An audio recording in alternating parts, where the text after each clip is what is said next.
Hello, everybody, and welcome to episode 2 of the proPUCKERS podcast, live streaming on part of the Tundra Enthusiast News Network. I'm Mike Fink, and I'm joined by Jacob Billington, who covers the Ottawa Senators for the Hockey Writers and also has the Senators Roundtable podcast, which you could find as part of the Hockey Writers podcast network.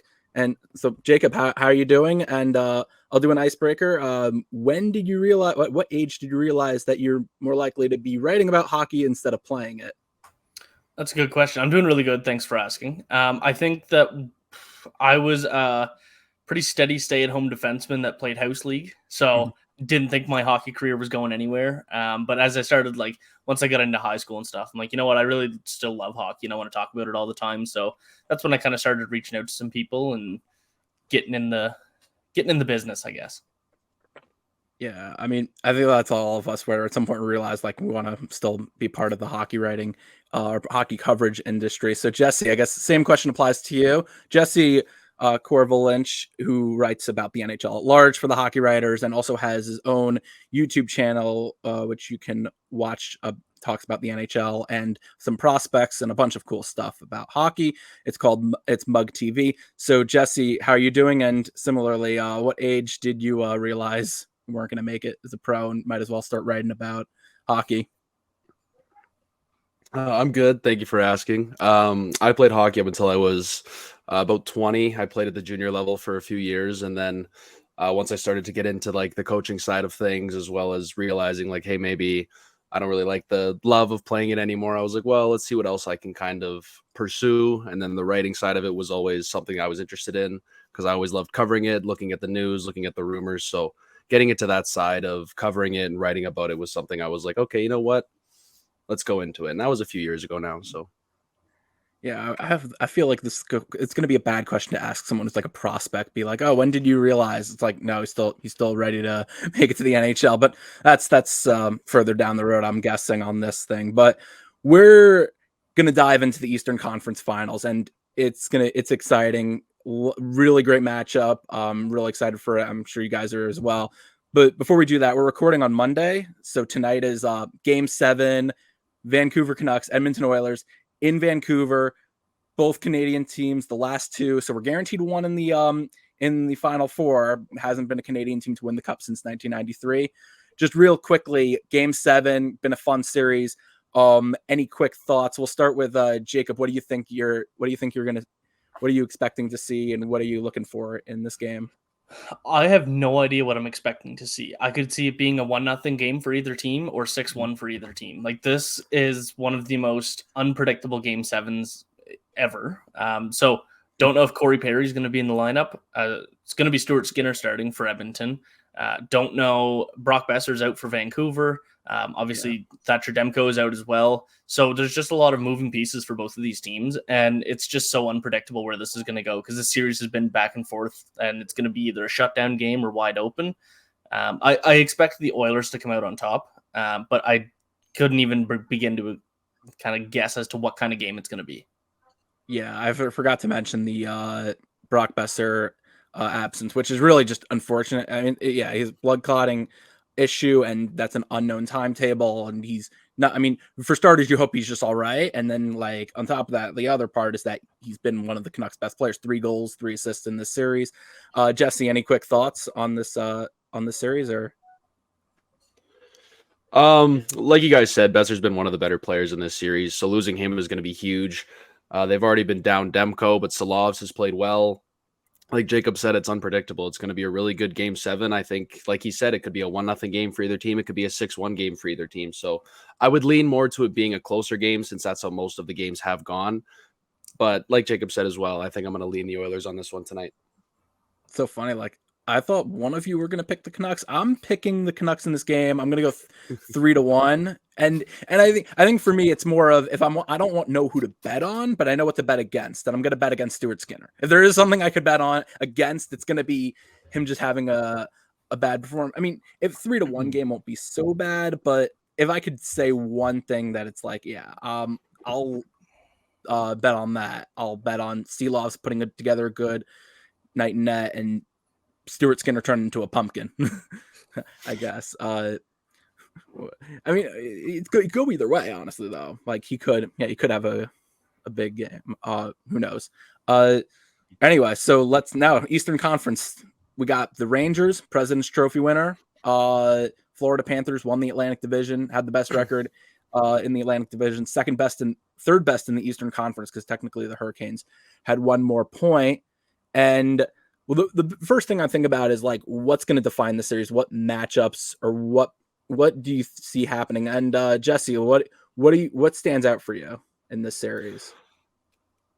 It's just going to be a good series. It's tough to pick either team in that one. I mean, I bet against the Rangers in the second round, and they came out heavy, and they ended up beating the Hurricanes. So I had the Panthers winning that one going in. Yeah. I had the Panthers going to the finals in my original, like when I made my bracket. So I think that's who I'm going with there. But as far as a matchup goes, it's just going to be fun. I don't think there's the goaltending matchup's going to be the most interesting for me. I think Shesterkin's been strong. I think the Panthers goaltending's been strong as well, but it's just going to be a good series. I could see that going 7 games. Yeah. I mean, the goaltending matchup's interesting though, because like Shesterkin has been incredible. I think Bobrovsky's save percentage is in the 800s, if I'm not mistaken. I mean, hasn't been as great as I looked it up, and I was like, oh wow, it's not as promising as that I would expect. But then but I mean, he is the interesting thing with him though is that he is the elite goaltender that at any point can turn a corner and can flip a switch. So like it is interesting to see like how this series unfolds, because it is unpredictable. Like he could catch fire and take over the series as well. If I were to give an edge, I would give it to the goaltending. But yeah, it could go either way. Jacob, any keys, any big matchups for you or no? I mean, yeah, you talk about the goaltending, and it's hard to forget that Sergei Bobrovsky is the only active goalie with 2 Vezinas. Like he can absolutely turn it on any day. But I also I like in general. What was that? In the playoffs or in general? Like in general, like it left in the field or there's no active NHL goaltender with more than 2 Vezinas? No. That's I don't think so. I'm 100% sure. Hellebuyck's Hellebuyck's gonna get his second, I think. He's gonna get his second this year. Okay. But as of today, he is the only goaltender with 2 Vezinas. So I was so wild. That's definitely like a trivia question, like a party trivia question that you have in your back pocket, isn't it? Yeah. But I look at the rest of the Panthers lineup, and I don't see any passengers. Everybody's contributing. And I look at the Rangers, and there aren't many, but there are a couple, I would say. Blake Wheeler's ready to go. If he joins the lineup, who knows what you're going to get out of him. Filipito's coming back. You don't know what you're going to get out of him. He played 1 game and then had an illness or something. But then you look through the rest of the lineup. Alex Wenberg hasn't been impactful. Like if you look at the third line center matchup, I'm taking Lundell over Wenberg any day. You got the kind of rotating fourth line. You got Rempe, you got VC, you got Cooley, and like none of these guys are making big impacts lately. I mean, Rempe is going to make a very physical impact, but how much of an impact is he having on the game? When you mentioned Matt Rempe, by the way, I knew for sure. I'm like, this is definitely a collision course for him and Tkachuk dropping the gloves at some point, giving us a highlight fight or something. I think that would be the most foolish thing that Matthew Tkachuk could do. Why are you going to take out Rempe, who's not going to do anything else? Like that's the Rangers would take that trade off any day for 5 minutes in the box for both of them. I could see it happening if the Rangers are up like 6-1 in game 1 or something, and Tkachuk's like, let me send a message, and then they go at it. But I just, like you said, I don't see it happening. It's not a fair trade-off at all. It's not something Tkachuk will do to set the tone. Yeah, I mean, it's more of like, you could see it if chaos unfolds, but I mean, you just know when Rempe's on the ice, you know, anything could happen. Kind of like he's just one big hit away from like someone trying to respond or someone trying to send the message the other way. I think, which I mean, when he's on the ice, it could happen at any point. So like, I'm always like keeping that in the back of my mind for a series like this. I think the Rangers want him to start a fight. I don't know. The Panthers don't. The Panthers don't want. Even though they want it to probably be a physical series, they don't want, which is very weird because like they want to be a physical series, but they don't want to fight with Rempe involved to happen, which is like, I guess towing that line is just like going to be interesting to see how that works. If he's going to drop the gloves, it's got to be either with Trocheck or like Keandre Miller, because nobody else is going to be worth his time or fight. Yeah, and Ryan Lindgren, he's not practicing today, so if he's out of the lineup too, that's a really big hole. I guess also with Jacob Trouba, like what can happen? Yeah, right. What can, anything? He's also like the Rangers have. It's very interesting. The Rangers between the Panthers and the Rangers are the team that you're like wondering, oh, what could happen with like any of these players, like what they can ensue, because the Panthers we're used to being the Panthers being that team that can do that, which is like wild. I think, in my opinion, that's wild. Yeah. But yeah, this is one of the interesting on ice matchups that I'm thinking about is the Rangers puck movement, Rangers moving the puck up the ice versus the Panthers defensively, especially at the forward unit, because Alexander Barkov officially had the torch was passed to him. He now is the Selke Trophy winner and looks like he's gonna take try to catch up to Patrice Bergeron. Only 4 more to go. But like he's an incredible defensive forward, defensive center, just incredible at turning defense into offense. And him in the middle and Tkachuk on the forecheck versus the Rangers moving the puck up ice with Adam Fox. That's like something I'm like, this could really decide the series. That's like my first thing that I'm like, whoever wins that battle wins the series. I'm thinking, like, yeah. But you can look at it on the flip side and say, like, you got Tkachuk and Reinhart and Bennett coming down the wings, and you got somebody like Vincent Trocheck, who absolutely was in the Selke conversation this year. Yeah. And Zibanejad, he's pretty good two-way guy. He's not Selke level good at the defensive play, but the Rangers do have these guys too. And like you look at Capo Caco, he's great defensively, and who am I trying to think of? Filipino, he's also pretty good defensively. Like they do have the matchups, I think. But yeah, it's like one of those things. If you want to take away something from the series, just how many two-way forwards there are, which is like cliche. Good, every coach is like, yeah, we want to play two-way hockey. Everyone wants to contribute on both ends of the ice.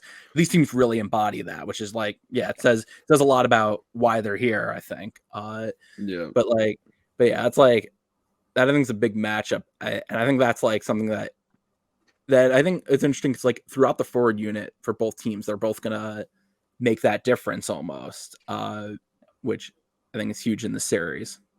Yeah, and they're both powerhouse teams too, but it's not going to be one of those series where it's going to be like a high-scoring affair, I don't think. I think, like you both mentioned, it's going to be incredibly defensive. It'll be low-scoring games, I think, the whole way through.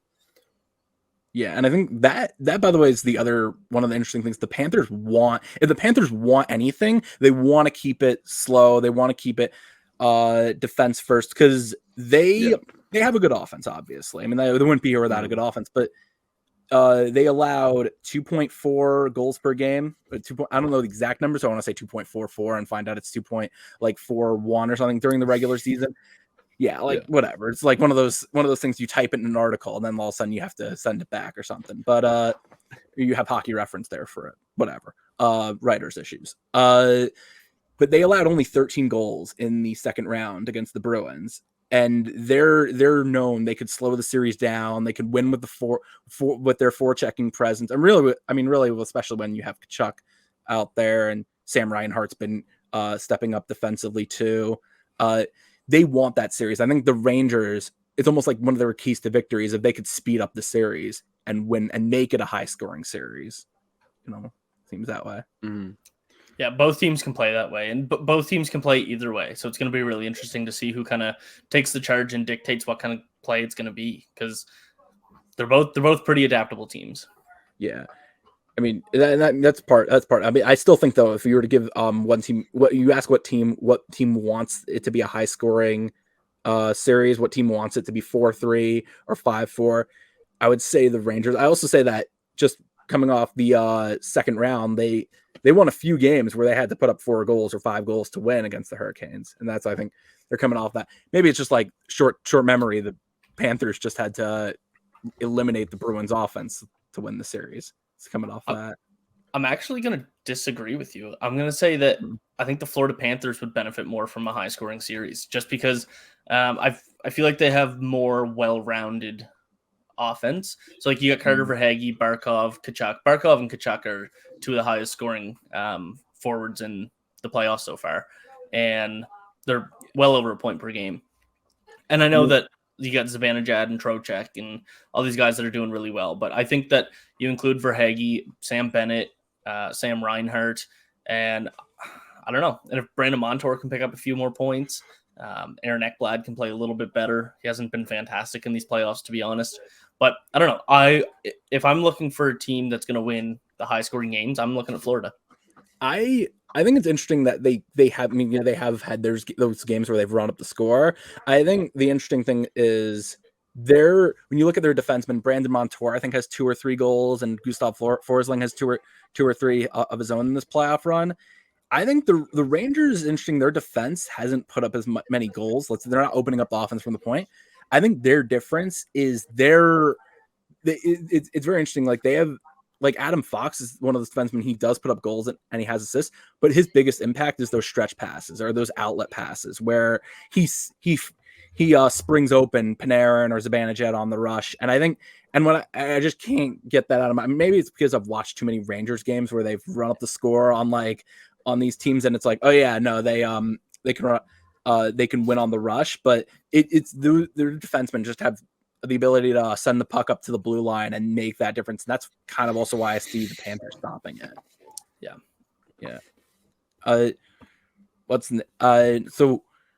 the other, and this is an interesting other key that I had it saved. I want to hear, Jesse, if you have any key matchups in the series that you're looking at, any other keys to watch in the series first.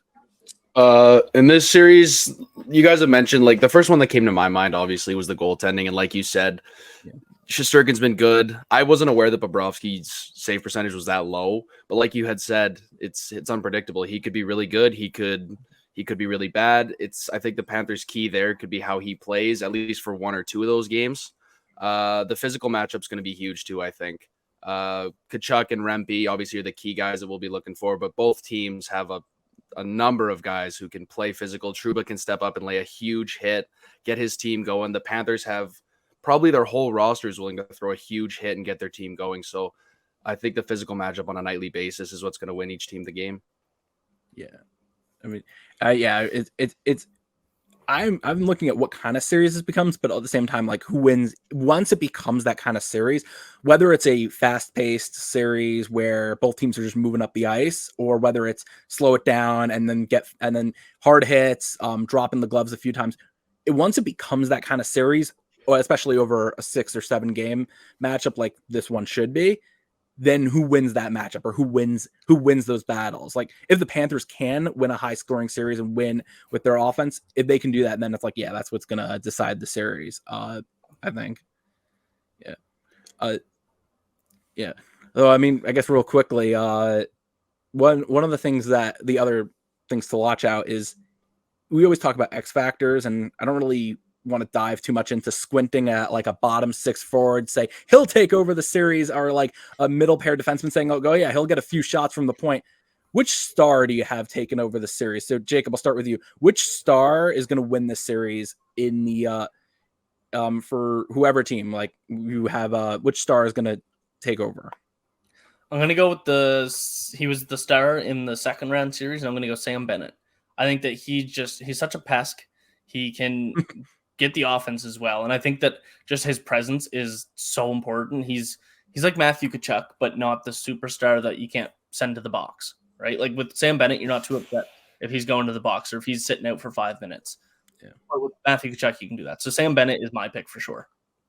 Yeah, and that's the big moment with the pest being that last series, his taking out Brad Marchand, and then it's like that whole thing. Marchand, of course, had to make headlines saying, well, everyone's doing this in the playoffs. It's the playoffs. You're win at all costs, which, like, he's kind of saying what I think everyone's thinking that, but no one wants to say that out loud. One of those, whatever. It's Brad Marchand. What do you expect, I guess?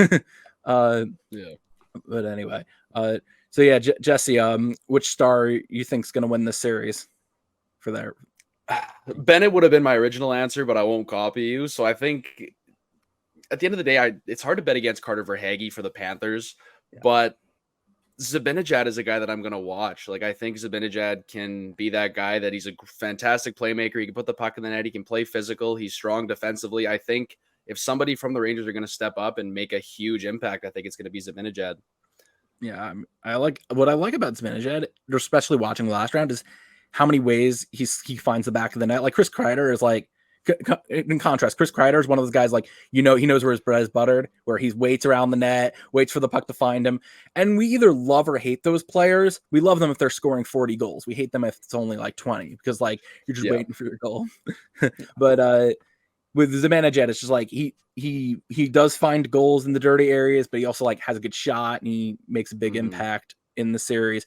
I think based on our answer, I'm gonna quickly shoot out mine. Mine's Adam Fox, where, as I said earlier, I think he's one of those players that you're not going to notice on the stat sheet him making a big impact, where it's not going to be like, oh yeah, he's got like 3 goals and 5 assists or 6 assists, and it's like he's taking over the series that way. But just the ability to shut down the top 6 on the Panthers over the course of the series, like him playing a big role with that, and then his ability to just create offense, just turning defense into instant offense, where he's setting up scoring chances. I think that's my pick. Based on all our picks, I feel like I already know what you guys are gonna pick for your winners. But Jacob, who wins the series and why? Panthers in 7, just because I think they're the same reason that the Rangers beat the Hurricanes. I think the Panthers are just a little bit better in every category. Yeah. All right, Jesse, what do you got? You mentioned 2 players, so I actually don't quite. I feel like I know, but I'm not sure. It's so hard. Like, I picked Zibanejad, and you probably think I'm going Rangers, but I can't bet against the Panthers. I can't. I got to go Panthers in 7 here, like Jacob did. I have to. The Panthers are just, I think they've got a better team. I think they've got a stronger team, and if their goaltending is strong, I don't think it's going to be close. I got to go Panthers here. I actually thought in my back of my head you're picking the Panthers. The first player you mentioned was Carter Verhaeghe, and I'm like, oh yeah, no, yeah, that's fair. Yeah, no, fair enough. And would have been Sam Bennett.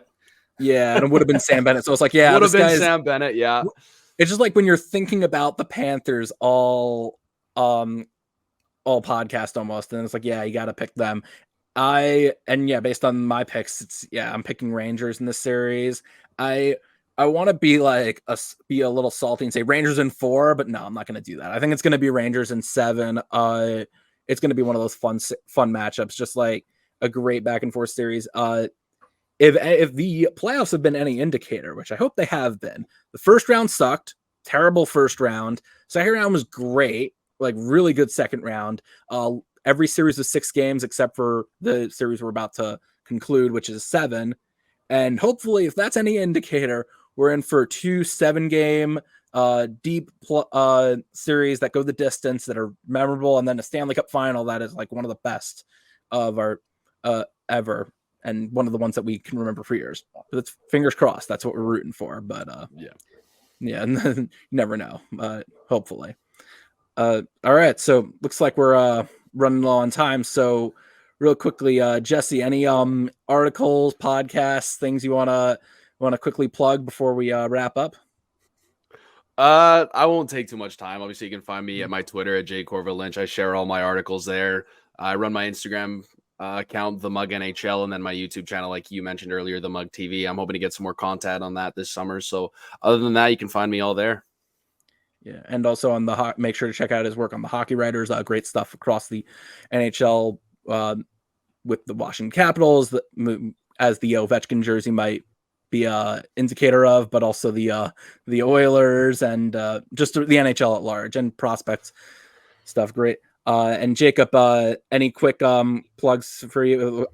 Senators are you mostly cover, but you cover the NHL at large also. So anything we might expect in the next weeks? Yeah, you mentioned the Senators Roundtable at the beginning. That's our podcast on YouTube. I do kind of NHL stuff in general, mostly the Senators, but I'm working on the trade histories for every team, and I'm working on kind of the success rates of every draft pick, and that's kind of a deep dive, and so that'll take a little while to get out. And on the Hockey Writers social media, I've been kind of adding some fun stuff on there, posting some clips, so follow that on Twitter and Instagram, and yeah. All right, yeah, and you can find my work also on the Hockey Writers under Mike Fink. So anyway, so thank you both for joining. It was a pleasure, and please like, comment, and share this episode of proPUCKERS. This is the second episode, which is the Duncan Keith one. If we're gonna start doing that, I might have trouble when I get into the 50s on that. But if we make it that Fair far, enough. but yeah, thanks for joining. We hope you like this video, and stay tuned and tune in next time for hopefully another great episode of proPUCKERS.